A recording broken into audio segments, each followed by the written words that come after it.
Na bị 1 năm, bắt đầu từ năm ngoái là khi đi dạy tự nhiên một ngày đẹp trời là bị thôi.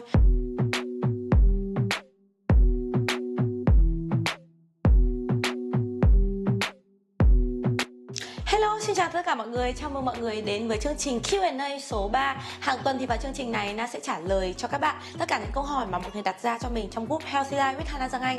Nếu các bạn chưa truy cập được vào trong group này của mình thì các bạn hãy lướt lên đầu Facebook Hana Giang Anh, click vào cái phần link truy cập nhóm ở phía trên đầu trang. Nó trả lời tất cả những cái câu hỏi để duyệt thành viên, và sau đó các bạn sẽ tham gia vào trong group để cùng tạo động lực với nhau và đặt ra những câu hỏi để Na có thể trực tiếp giải đáp thắc mắc và hướng dẫn mọi người tập luyện tốt hơn.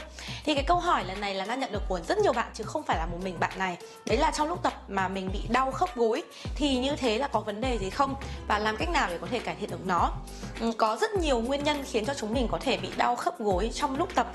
Nó có thể đến từ việc sai kỹ thuật, hoặc là do chúng mình chưa gồng cơ lên trong lúc tập luyện thì sẽ dẫn đến là cái xương khớp của chúng ta nó lỏng lẻo và nó tì lên trên đầu gối của mình. Ngoài ra thì cũng có thể là nhiều vấn đề. Ví dụ như mình chẳng hạn là mình bị đau cái khớp gối của cái chân bên trái, nhưng nó không phải là do tư thế squat mà lại là do một cái tư thế penguin, tư thế ngồi ép dẻo con chim bồ câu như thế này. Thì mình bị hơn 1 năm trời liền. Nó cũng giống như là một số bạn là squat vào cái tư thế đấy thì nó bị sai. Khi mà chúng ta bị đau ấy, tức là nó không bình thường. Bất cứ lúc nào mà chúng ta bị đau, có thể là bị đau nhói này, hoặc là chỉ cảm thấy nó hơi tức một tí thôi.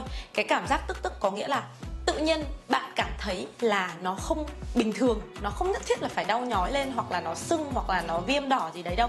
Bởi vì nếu như mà nó bị đau nhói, hoặc là bị sưng, hoặc là bị viêm, hoặc là bị đau mà kiểu như là nó tê ấy, thì cái đấy là nó đã ảnh hưởng đến cái mức là nó thành một cái bệnh, ảnh hưởng đến cái phần đầu gối của mình rồi. Thì khi đấy các bạn cần phải đi khám bác sĩ để xem là cái bệnh của mình nó là cái bệnh gì. Và một khi mà nó đã đau và đến mức mà nó sưng lên thì có nghĩa là nó đã ở phía trong này nó đã bị làm sao đấy khiến cho nó bị viêm lên thì nó mới bị sưng. Nói chung cứ sưng là đi kèm với cả viêm. Còn nếu như mà các bạn chỉ cảm thấy là nó bị tức, nó không đến mức mà nó quá đau, nhưng mà cái cảm giác nó là không ổn, không chắc chắn, không bình thường, thì đấy là cơ thể của bạn nó đang báo hiệu cho bạn cái cảm giác rằng là bạn đừng để cái đầu gối của mình nó phải chịu lực ở cái hướng, cái góc, cái tư thế đấy nữa. Bạn nào mà chịu khó lắng nghe được cơ thể mình ấy, và biết được rằng là cái động tác này nó là tốt hay là không, nó có làm cho mình cảm thấy bị khó chịu theo chiều hướng xấu hay không, thì sẽ rất là tuyệt vời. Vì nếu các bạn biết được là như thế nó là không ổn, bạn không làm cái động tác đấy nữa, thì nó sẽ tránh dẫn đến cái tình trạng là nó đau nhói, nó viêm sưng, nó thành chấn thương mãn tính lâu dài. Đó. Thật ra ấy, cơ thể của chúng ta nó được cấu tạo khác nhau, và đến chính bác sĩ đôi khi bạn đi khám, bác sĩ cũng không thể lý giải được cái nguyên nhân khiến cho bạn bị như thế. Bởi vì mỗi một người, cái hệ cấu tạo của cơ thể của mình nó đều là khác nhau. Và khi mình vận động, mình chuyển động theo một cái chiều hướng nào đấy và mình tạo áp lực lên nó, thì bỗng nhiên ví dụ có một cái gì đấy trong chân của bạn nó ép vào theo một cái trục gì đấy, nó tì lên cái dây thần kinh thì nó bị đau. Hôm trước có một bạn bảo mình là bạn ý tập xong rồi tập squat và bị đau lưng, thì bạn ý sẽ tập đi tập lại cái động tác đấy và chịu đựng cơn đau đấy để cho nó khỏe lên. Thì có được không? Thì đấy là một điều rất là nguy hiểm. Đương nhiên nó là không được rồi. Không phải là đau mỏi cơ nhá. Cảm giác đau mỏi cơ nó khác. Mọi người phải phân biệt được giữa cái sự đau mỏi cơ bắp, đấy là khi mà mình cầm quả tạ mình kéo lên và nó run mỏi, rất là mỏi luôn ấy, đấy gọi là đau mỏi cơ.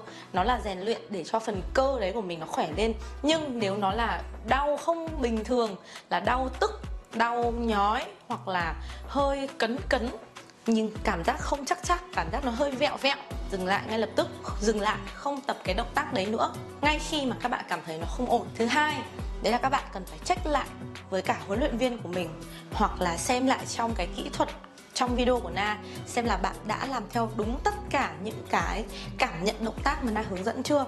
Ví dụ như là với động tác squat thì hai chân mình phải mở theo hướng ngón chân ra góc 30 độ, mình ngồi xuống và cái đầu gối phải hướng theo mũi chân.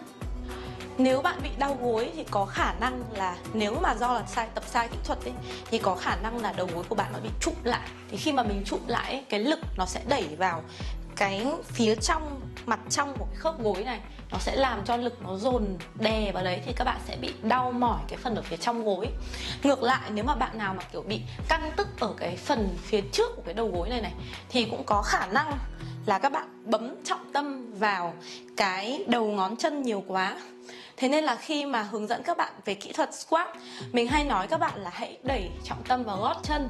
Và nếu các bạn muốn cảm nhận được rõ thì các bạn có thể nâng 10 đầu ngón chân lên khỏi mặt đất để các bạn hiểu là thế nào gọi là mình đẩy cái trọng tâm về gót chân của mình.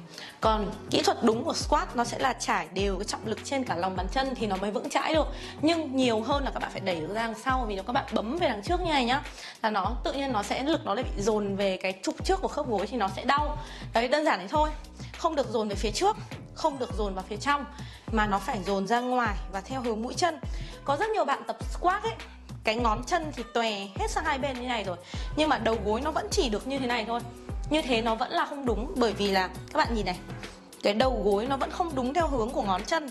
Nói chung là ngón chân nó check theo chiều nào thì đầu gối nó phải theo cái chiều đấy thì nó mới là an toàn.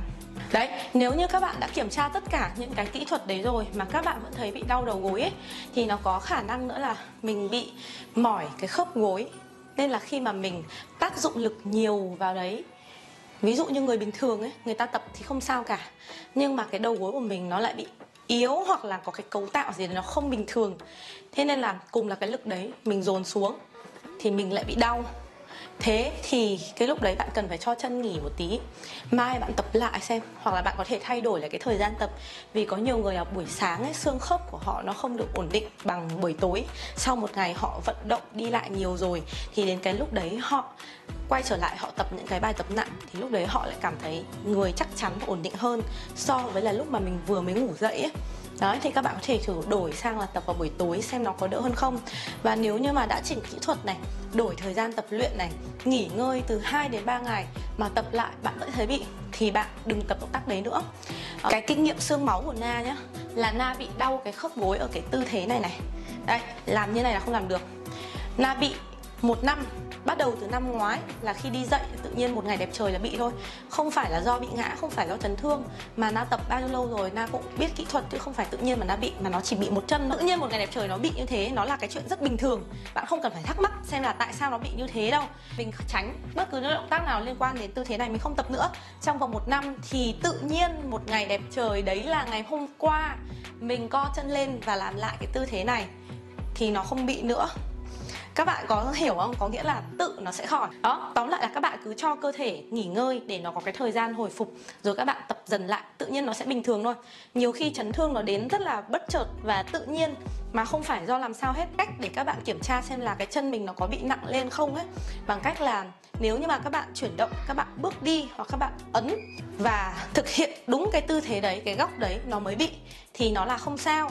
Nhưng nếu mà các bạn đi lại bình thường hàng ngày mà cái việc đau đấy nó làm ảnh hưởng đến cuộc sống hàng ngày, đến việc đi lại, đi lên cầu thang, đi bộ các bạn, thì nó là chuyện nghiêm trọng. Thì các bạn đừng có để kệ nó mà các bạn phải đi khám. Bởi vì cái gì mà đã ảnh hưởng đến cuộc sống hàng ngày của mình ấy, nó sưng và nó đau đến cái mức mà nó làm cho mình bị khó chịu khi đi lại, thì nó là một cái chiều hướng nặng và xấu rồi. Đấy, còn nếu như mà nó chỉ đau khi làm đúng cái tư thế squat đấy thôi, thì bạn có thể thử thêm một cách nữa là bạn chỉnh lại cái dáng squat của bạn. Ví dụ như là theo như Na nói thì là check chân 30 độ nó mới là ok, đúng không? Nhưng có những người cấu tạo cơ thể của họ nó khác, nó không cho phép là góc 30 độ nó mới là ok, mà nó lại phải là góc rộng hơn, góc 60 độ nó mới là ok chẳng hạn. Thì các bạn có thể đổi sang sumo squat. Ví dụ các bạn mở rộng chân ra một tí như này, sumo squat gần giống sumo ấy. Bạn ngồi xuống các bạn sẽ thấy tự nhiên nó đỡ hơn. Và hy vọng là những cái video này nó sẽ giúp ích được cho mọi người thật là nhiều. Bye.